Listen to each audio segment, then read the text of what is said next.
Hey, what's going on everyone? Vega here for SerpentX Tech, and in this video we want to get this Iceriver AL2 Lite, a lithium, alphium, however you want to call it, miner, perfect at-home miner. In a previous video we did an unboxing where we showed you the weight, size, dimensions, all that good stuff, and now we want to just get this guy hooked up. This video is sponsored by Crypto Miner Bros, who helped us get our hands on this unit, but we'll talk more about that in a moment. But for full transparency, this unit was only provided to me at a discount, so I did have to pay a little bit of something to get this unit. It wasn't provided free. Either way, let's see how long and how often we can stay in the profit range with the increased hash rate and difficulty as the Alphium network or Lithium network continues to grow. So I already got an area set up here right next to the Jazz miner, and we're just going to plug in everything. I did kind of reorganize this area to get my other Iceriver miners up and running. Oh, the Yeti sticker fell down. I need to go save Yeti. Yeti's stuck behind there. But just try to reorganize this area a little bit. Still wires all over the place, but we got a spare Ethernet port and a spare power port, and that power is actually connected via a kilowatt meter right here that we're going to keep an eye on to see how the power draw is on this particular guy. I also want to see how the heat is, because I have a feeling this thing might push out some serious heat. Obviously there's a warning here to prevent little ones from touching it when this thing is running full tilt. So now just need to plug in a few things, and careful, I can hear the control boards or the hash boards jiggling in there, so I don't think they're like 100% static, so bear that in mind if you're moving this device around. That's probably why they have all this packaging around it. So here's the power switch, here's everything in this general area: SD card, power reset, IP report. I'll just go to my router. I'm not sure what this is. I feel like it's a Wi-Fi. It is a little Wi-Fi antenna dongle. I didn't show that in the unboxing, so that's cool. So this thing can run off of Wi-Fi if I get a little antenna to plug it into, and I actually have a spare one from some of my old ASRock motherboards. So I'm gonna lift that up and then flip the power switch on the back, and we should see everything light up here in just a moment. There it is, red and green. And now let's switch over to the computer and go connect to it, and we'll come back and see how the thermals are running on this particular guy. Before we switch over, a quick word from today's video sponsor. Today's content has been brought to you by CryptoMinerBros.com, who's actually been in the industry for a hot minute, and they bring you all the latest offerings from your favorite ASIC manufacturers like Iceriver, Bitmain, Goldshell, WhatsMiner, and so much more. And even as they continue to expand, while they're headquartered in Hong Kong, they have distribution centers here in North America that can save you money on import duties. You can check out all the latest offerings in their shop, link is in the description, and save some money with coupon code SerpentX on checkout. But give them a follow on social media, because if they are going to release any new products or there's any new announcements, they will let you know, and at competitive prices according to the industry. They also provide additional information and some pretty good insight on their blog page. So just check them out, link is in the description, and a huge thanks for them supporting our channel. Whichever software you like to find any device on your network, like Angry IP Scanner, maybe your router, whatever it might be, just find your IP. In this case, it's coming up as Iceriver and ending in the last two digits of 69. We just need to come here and type in the default login information, which is admin and 123456778. Make sure you change that after you log in. Your browser will warn you that the password is weak, so just hit OK. You can see it's already getting up to the hash rate that we are, I guess, stock, right? The stock hash rate or performance provided by the Iceriver team. And we need to change it because right now we're not mining to our address, we're mining to somebody else's address. And you never want to do that because you're just getting them funds instead of you. To configure the pools, you're going to need to go to mining settings. But again, the first thing I would do is change the password on your device. Change it from the 123456778 default to whatever you like, and make sure to hit save. Give it something strong. Once you hit save, operation succeeded, so hit OK. And now let's go and log back in to our device. Now that you updated your password and signed back in, go to mining settings, and you're going to need to input the information you want. In this case, I am going to stick with HumPool, but there are plenty of other options out there. If we go to miningpoolstats.stream, one of my favorite websites, you'll see F2 Pool, HumPool, Hero Miners, DX Pool, Amp Pool, Via BTC, Cryptex, a whole bunch of different options that you can choose from, even Wooly Pooly. It just depends on your area, location, and you want to just shoot for the best pool that fits your settings. And what I mean by that is you don't want to choose a pool that's super small or has 0 hash rate, like down here at the bottom. But you also don't want to choose a pool that has all the hash rate, like F2 pool. And you obviously want to make sure it has good connections for your location, like EU, US, Asia. Home pool works for me in my case. Once I have that information, you're going to put in either a wallet address, which you should get from your Lithium wallet or Alphium wallet, which I showed you in previous videos on how to do that. I use a desktop wallet. But in this case, I have an account with Humpool, so I would need to put in a worker name or my account dot worker name. Let me show you what that looks like. There's two ways to use Humpool. Yes, we're looking at Caspa and not the correct currency we need, but either I can mine directly to my address or I can mine to my account. If you don't want to do any information sharing whatsoever, do not create an account with Humpool and look for a pool to where you can just mine to whatever wallet address you choose. In my case, I'm not too worried about that, so I'm going to log into my account in the upper right. Once logged in, we can choose the currency, and you can see all the various supported currencies here. And then we can go to our worker. And now we know our account name because it's in the upper right. This guy right here. Even though it says Caspa, it's my worker or my account name. So I can use that dot the worker name. So I'm going to come back here and then give it a different name. So in this case, we'll call it the AL because we already have the AL0, AL2 Lite. And I'm going to put that in multiple areas. Now for backup pools, you can use the US one, but they also offer additional options. If we click on dashboard, we can scroll on down and see what those options are. They have an EU and Asia. So I'm probably going to put the EU as my third option. So there we go. So I have two US ones and the EU if it absolutely fails. And if I needed to, I could connect to Asia.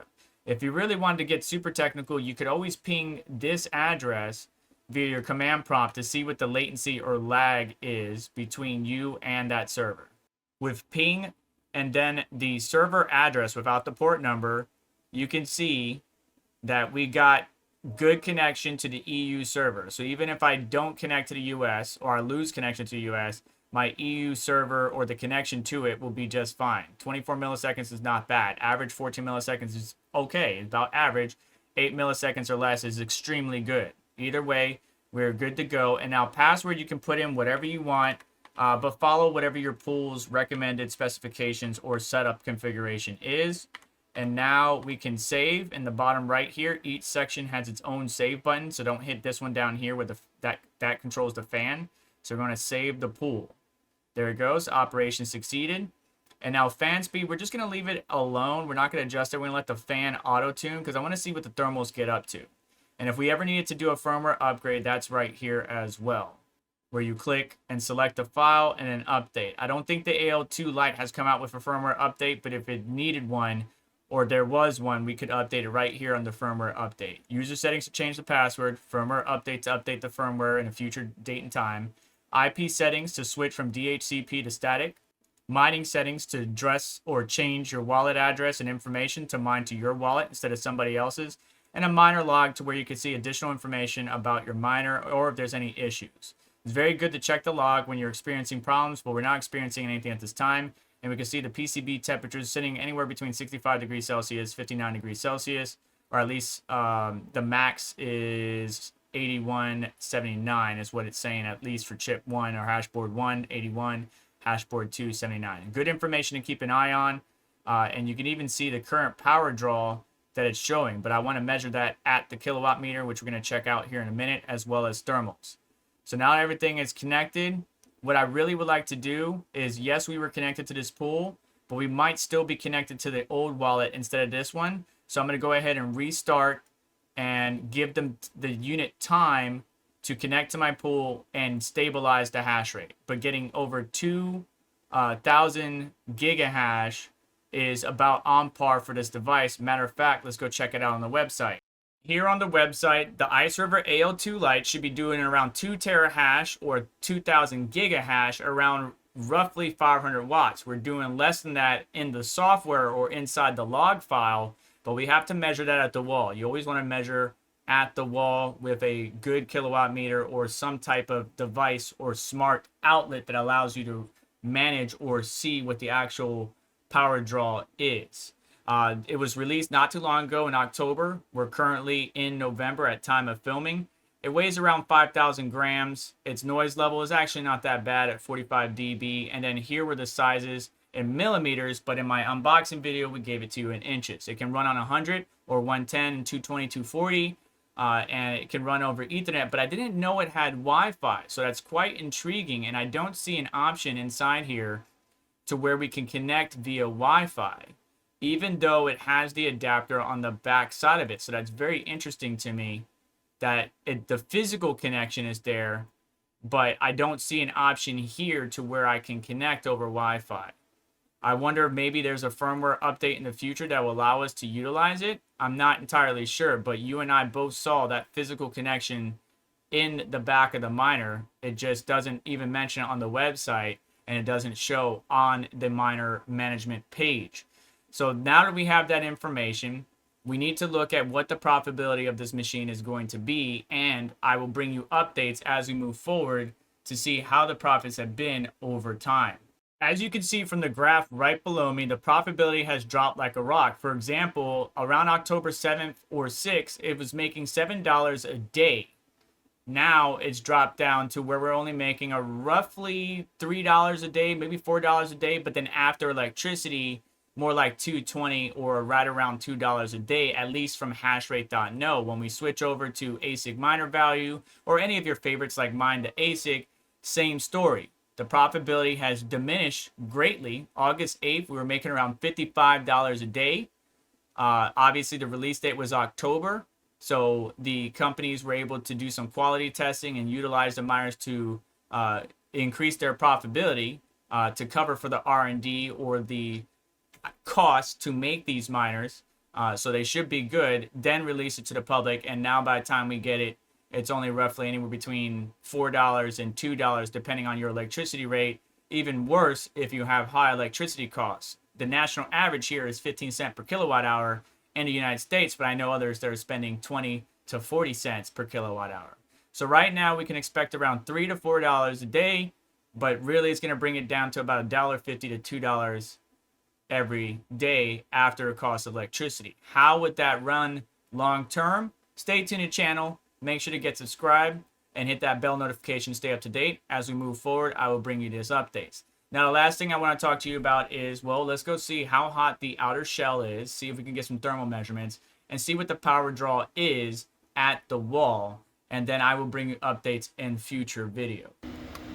All right, so the outside shell is about 93 degrees Fahrenheit with an air ambient temperature of around 78 degrees. If you want to know what that is in Celsius, there you go, 28 degrees Celsius.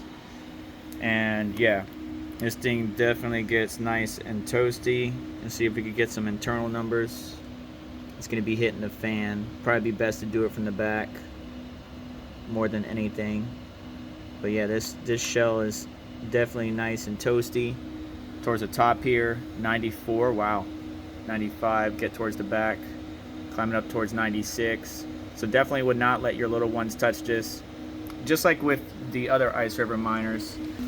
And then on the power draw, we're sitting around 514 watts. So remember, software was showing us like 490 something. We're doing 515, 514, somewhere there. I'm gonna say 515 and call it. But I'm gonna pull it up on the screen. We're getting around 2.1 terahash at 515 watts. That is not too bad. And now it's just a matter of monitoring this thing, continuing to mine, and bring you all profitability updates as we proceed forward. So stay tuned to the channel. Make sure you get subscribed and hit notification bell to stay up to date. I'll keep you all posted as we move forward. But that's gonna do it for today. Do me a favor on the way out, hit the like button, make sure to get subscribed, hit the notification bell, as well as check out additional links in the description to help support the channel and what we do here, like the Crypto Miner Bros, where you can go and grab yourself one of these or any of the other popular miners. Use my discount code SerpentX on checkout. Check out the links in the description for that coupon code and information. Take care, and I'll catch you next one.